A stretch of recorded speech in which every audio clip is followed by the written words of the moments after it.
Welcome to Dateline Polk with news about your county government. I'm your host and Assistant County Manager, Lea Ann Thomas. Today, you'll learn about County Commissioners' actions from the October 1st meeting.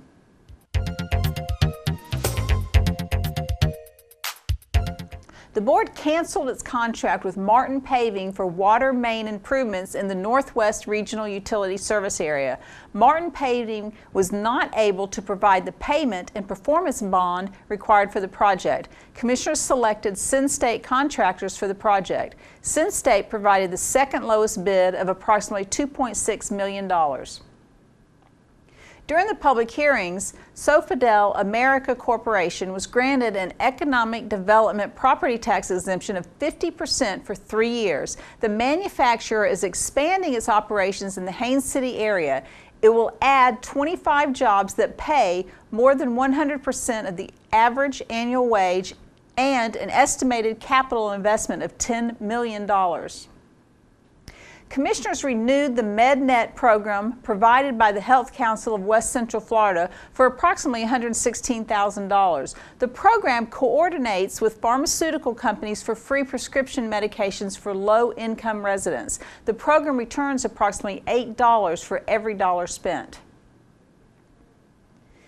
The county updated an agreement for the City of Bartow to provide wastewater treatment services for portions of the Central Regional Utility Service Area. Assistant County Manager Bill Beasley has details on the agreement.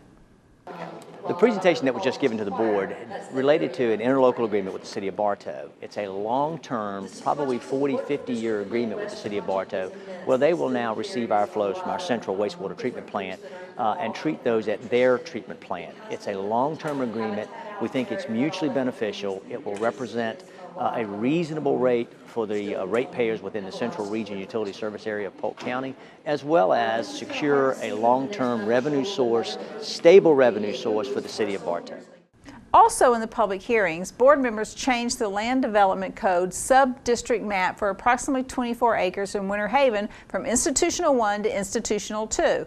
Faith Baptist Church requested the change to expand its church. They also changed the future land use designation on the property from residential low to 24 acres of institutional and 2 acres of convenience center. The county renewed a contract of approximately $960,000 for Peace River Center to provide crisis stabilization services, which the county is mandated to help fund. Commissioners agreed to purchase approximately 80 acres of environmental land near Crooked Lake in Lake Wells for approximately $158,000. Natural Areas Manager Gaye Sharpe has more information.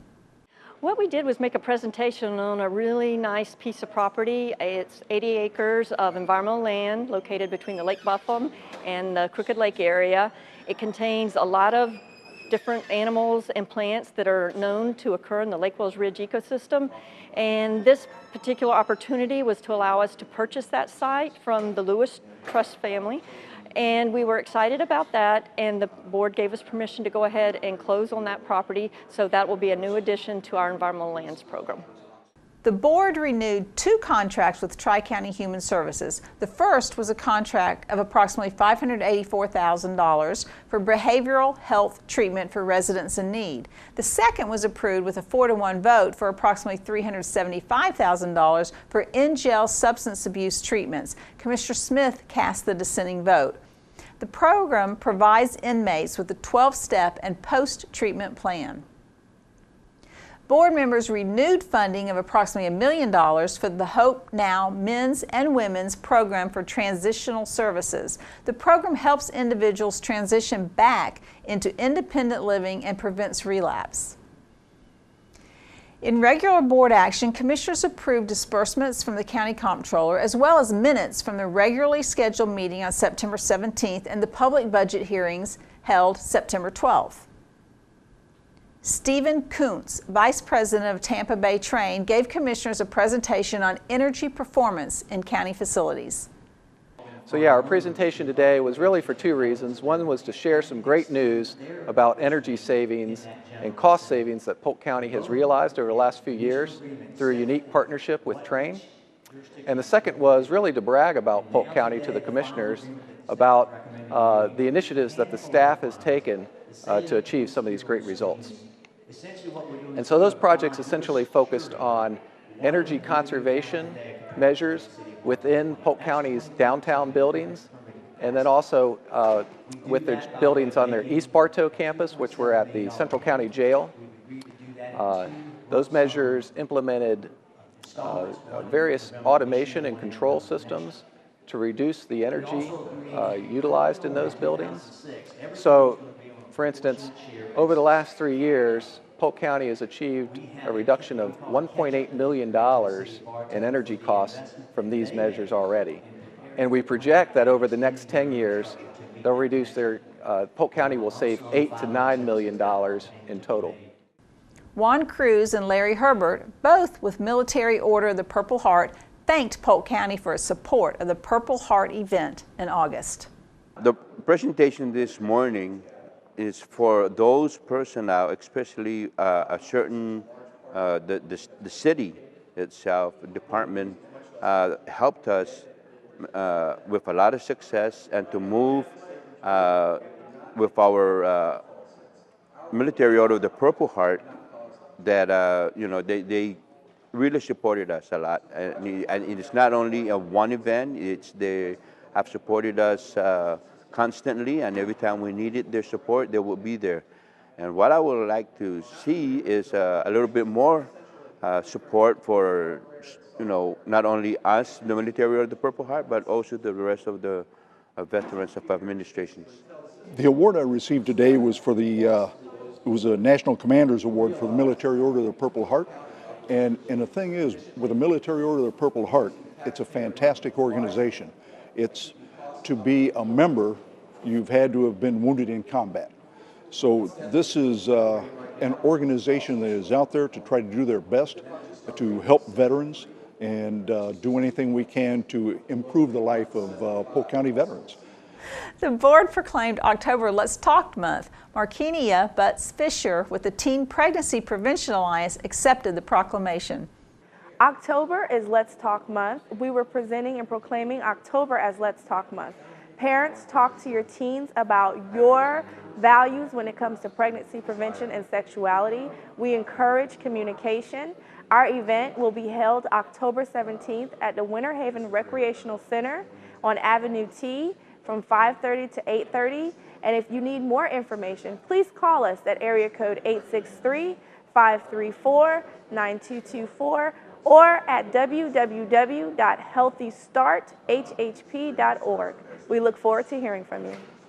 Board members proclaimed October 7th as the 38th anniversary of the Mu Zeta Lambda chapter of Alpha Phi Alpha fraternity.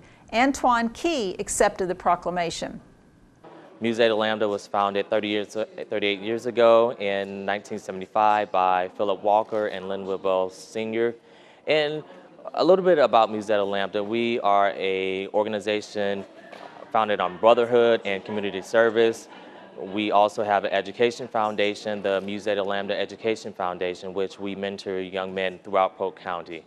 And on Saturday, October 12th, the Mu Zeta Lambda Education Foundation will hold a mentoring session for youth, middle school boys and high school boys at 1 p.m.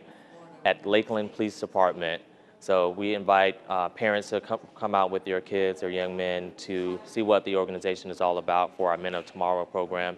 And every year we have a scholarship fundraiser. This year the fundraiser will be on December 6th at the Magnolia Building in downtown Lakeland at 8:00 p.m. Commissioners appointed Kelly Andrews to the Polk County Citizens Healthcare Oversight Committee and Michael Sini to the Eloise Community Redevelopment Agency Board. During the public hearings, board members amended the Southeast Polk Selected Area Plan to correct a Scrivener's error. They also vacated unmaintained right-of-way in Lucerne Shores in Winter Haven. Lastly, commissioners upheld the Planning Commission's approval of modifications to the landings at Dossey Oaks planned development in Lakeland. The modifications include an increase from 20 to 27 units and a building type change from duplex to townhome on 4 units. R.J. Walters, Communications Specialist for the Transportation Planning Organization, joins us now with an update on transportation projects in Polk County. Thanks, Lea Ann. I'm going to rev things up prior to a few construction updates with need-to-know info about transportation initiatives in your county and state. The Polk Transportation Planning Organization, commonly referred to as the TPO, held the Mobility for Life Community Forum at the Polk Museum of Art on September 26th. Nearly 50 people came out to hear presentations and engage in discussions regarding the transportation options that seniors in Polk County have access to and how those could be improved. The TPO collected public comments on improvements that should be considered to help people age in place more comfortably, and here are a few of the suggestions people made. A woman in Lakeland suggested more bus pull-offs be constructed on busy roadways and more covered bus shelters should be installed near senior living facilities. A Polk City man suggested that streets in some areas of the county should be widened to accommodate golf cart and motorized wheelchair use where appropriate. And a Lakeland resident said he thinks local businesses should be required to put in traffic signals and pedestrian-friendly sidewalks to encourage more mobility. If you missed the forum, which included Gayle Hawley from FDOT, Tammy Wright, the Executive Director of Lakeland Vision, and the introduction to a new study on senior access to public transit in Polk County, then check out the PGTV homepage where you can watch a replay of the event. Or if you'd like to share your opinion on how we can make Polk County more safe and accessible for seniors, give me a call at 534-6709 and I'd be glad to listen. When it comes to listening, we will soon find out if the general public is paying any attention to the new texting while driving ban that went into effect in Florida on October 1st. The provisions of the law state that a person may not operate a motor vehicle in motion while manually typing into a wireless communications device known as texting, emailing, and instant messaging. Sending or receiving a text takes a driver's eyes from the road for an average of 4.6 seconds, the equivalent of driving at 55 miles an hour, the length of an entire football field blind. With more than 6 billion text messages sent each day in the United States, it's important to remind drivers to put it down. Go on to the Polk TPO's Facebook page to check out a driving and texting simulator that tells you how many times you are likely to veer off the road if you are texting ad nauseum. 3 quick safety tips for you. Put the cell phone away or silence it while driving so you're not tempted to respond while in motion. Download an app that disables the device while in motion, and or designate a non-driving texter to respond for you. Now let's jump to some of the most notable road construction projects that you may encounter in your travels throughout Polk County. There's plenty of action in motion on Combee Road in Lakeland. It is reduced to 1 lane from Tenoroc Mine Road to Old Combee Road through October 7th as crews repair gas lines. Also at the intersection of Idlewild Street, the southbound lane is shut down until at least October 7th and traffic will be shifted into the turn lane. As part of US 27's expansion from 4 lanes to 6 from Ritchie Road to south of Berry Road, a traffic shift is in place at the intersection of US 27 and Waverly Barn Road. Keep an eye out for workers and changes in the traffic pattern. On Harden Boulevard at Ariana Street, a total makeover is taking place. Work includes upgrading traffic and pedestrian signals, lengthening the left turn lane from Harden Boulevard onto Ariana Street, widening the turns onto Harden Boulevard and Sykes Boulevard from Ariana Street, removing the 2 existing pedestrian islands, building a new pedestrian island on the northeast corner of the intersection, and rebuilding sidewalk. Daytime lane closures are expected through early fall. On US 1792 from Hinson Avenue to south of McKeown Avenue, there are currently intermittent daytime lane closures as crews work on existing traffic signals. And walkers and pedestrians alike should be aware of construction in Winter Haven on 1st Street North, just north of Avenue O Northeast, where a driveway entrance and sidewalk are being reconstructed. And the Evergreen project that is finally nearing completion is Van Fleet Drive in Bartow, from west of US 98 to west of US 17. Currently, motorists should expect intermittent lane closures on SR 60 and US 98 in both directions from 9 p.m. to 5:30 a.m. through Friday, October 4th, as paving, sidewalk, and curb repairs, concrete work, and placing new signs, signals, and lighting takes place. The exact location of the lane closures will change as the work continues. Detours also will be required 2 evenings during the work week starting on Sunday, October 6th for erection of another truss sign in the vicinity of Walmart Drive. Check out all the details of the project at idriveus98.com. And to stay on top of any and all road updates that I didn't touch upon today, go to www.dot.gov polk.state.fl.us. Coming up on October 10th at 9 a.m. is the Polk TPO board meeting at the Combee Administrative Building in Bartow. PGTV will have a live broadcast of the meeting, which will include an update of the possibility of the Polk TPO joining forces with regional partners to become a 7-county planning organization. In the meantime, keep up with the TPO on Facebook or on Twitter at Polk TPO. With the information and updates on the planning that moves Polk, I'm RJ Walters. To keep current with programs and progress in the county, visit us online at polk-county.net or follow us on Facebook and Twitter. We also encourage you to join us at the next scheduled board meeting at 9 a.m. on Tuesday, October 15th. Thank you for watching this edition of Dateline Polk.